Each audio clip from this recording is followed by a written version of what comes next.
पीछे की लोकेशन देख करके इसे कोई ट्रैवल वीडियो मत समझना। आज थोड़ी ऐसे 1-to-1 कॉन्वर्सेशन करते हैं, बट उसके लिए पहले हमें लोकेशन चेंज करनी पड़ेगी। ये थोड़ी टूरिस्टिक जगह है, हम थोड़ी पहाड़ के ऊपर और शांति भरे प्लेस में चलते हैं। सो अब ये लोकेशन कैसी है? आई होप आपको ये जो वातावरण है वो पसंद आ रहा होगा।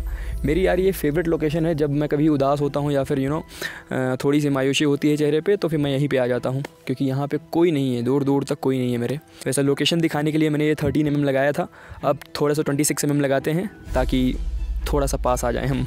हाँ जी, तो कहानी ये है कि आज है 15 अक्टूबर और मेरा जन्मदिन है आज मैं 23 साल का हो चुका हूँ। फॉग बढ़ता जा रहा है, माफ़ करना।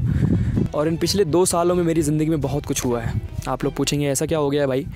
सो ट्रैवल से मेरा जी भर गया है। ऐसा शायद इसलिए होता है क्योंकि मेरी जो अंडरस्टैंडिंग है, जहाँ तक मैं समझ पा रहा हूँ, वो ये है कि धरती, जल, अग्नि, वायु, आकाश, यही जो 5 चीज़ें हैं वो प्रकृति में हैं। तो अगर आप इनको देख लेते हैं और एक एक एंगल से देख लेते हैं, मतलब आप कहीं भी लोकेशन में जाते हैं तो आपको डिफरेंट तरीके से वो दिखता है। मतलब स्नो अगर एरिया में जाते हैं तो स्नो आपको दिख जाती है। फिर अगर आप राजस्थान जाते हैं तो आपको रेत यानी रेगिस्तान दिख जाता है। फिर अगर आप केरला आते हैं तो आपको समुद्र दिख जाता है।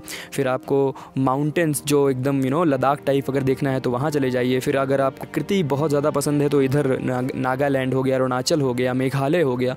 तो मतलब अगर आपने ये सारी चीज़ें देख ली हैं तो फिर आपको डोपामीन जो स्पाइक मिलता है घूमने से, वो मिलना बंद हो जाता है। तो वही चीज़ मेरे साथ हुई है पिछले इन 1-1.5 सालों में।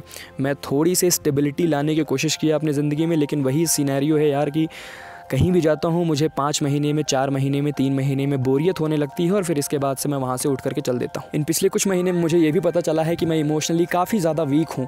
मैं फिज़िकली हो सकता है कि थोड़ा बहुत चैलेंजिंग, फिज़िकली मतलब ये नहीं है कि फ़ाइट करने लग जाऊँगा, बट हाँ, पहाड़ चढ़ने में या फिर मुझे एडवेंचरस जर्नी करने में मुझे इतनी थकावट महसूस नहीं होती है जितना मैं इमोशनली थक जाता हूँ। अगर मुझे किसी व्यक्ति ने परेशान किया है तो वो मुझे बहुत ज़्यादा तंग करता है, मेंटली मेरी हालत ख़राब हो जाती है। आपको लग रहा होगा कि ये सारी चीज़ें मैं आपको क्यों बता रहा हूँ। देखो, इसका सिंपल सा रीज़न ये है कि मुझे लगता है कि ये जो एज चल रही है मेरी, 22-23 साल की उम्र है, इसमें शायद सबको ऐसा फील होता है। अगर ऐसा नहीं फील होता है तो प्लीज़ कमेंट करके बता देना, क्योंकि मैं अकेला फंस गया हूँ क्या इस चक्कर में।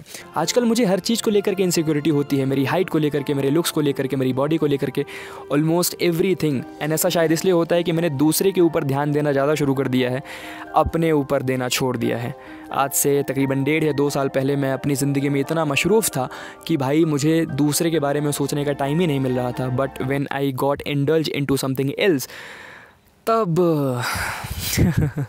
एंड टू बी ऑनेस्ट यार, अगर एक बात बताऊं तो ये सारी चीज़ें सिर्फ इसलिए होती हैं क्योंकि अभी आपके पास कुछ ऐसा कंस्ट्रक्टिव करने के लिए नहीं है कि आप वहाँ से ध्यान हटा करके यहाँ पे ध्यान लगा पाएँ।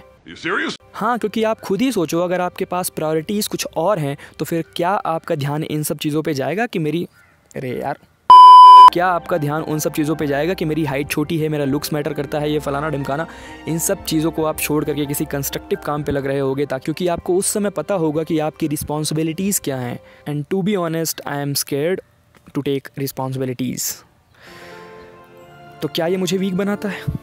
आपने नोटिस किया मैं हर चीज़ में आई थिंक, आई गेस या फिर क्या ऐसे शब्दों का प्रयोग कर रहा हूँ, क्योंकि मुझे अभी इसका आंसर नहीं पता है। सिर्फ मेरे दिमाग में सिर्फ सवाल है और शायद हो सकता है कि आगे कुछ आने वाले सालों में मुझे इसके आंसर मिल जाएंगे, बट अभी तो ऐसा नहीं है। अभी तक आपके मन में वो वाला सवाल आ ही गया होगा जो पीके मूवी में प्रोफेसर ने आमिर खान से पूछा था।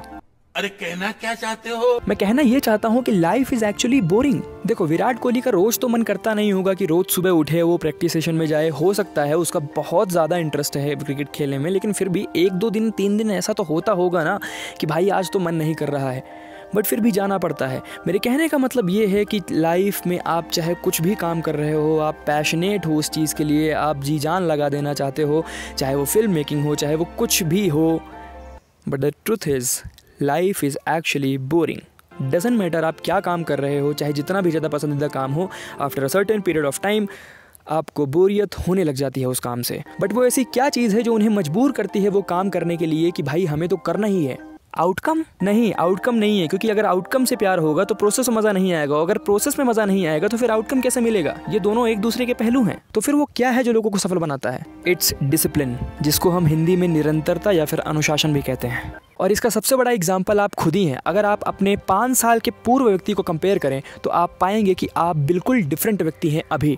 और ऐसा सिर्फ इसलिए होता है कि आपने किसी आदत को निरंतरता के साथ फॉलो किया है, चाहे वो जाने में हो या अनजाने में हो, लेकिन उसका परिणाम बुरा अच्छा कुछ भी हो सकता है।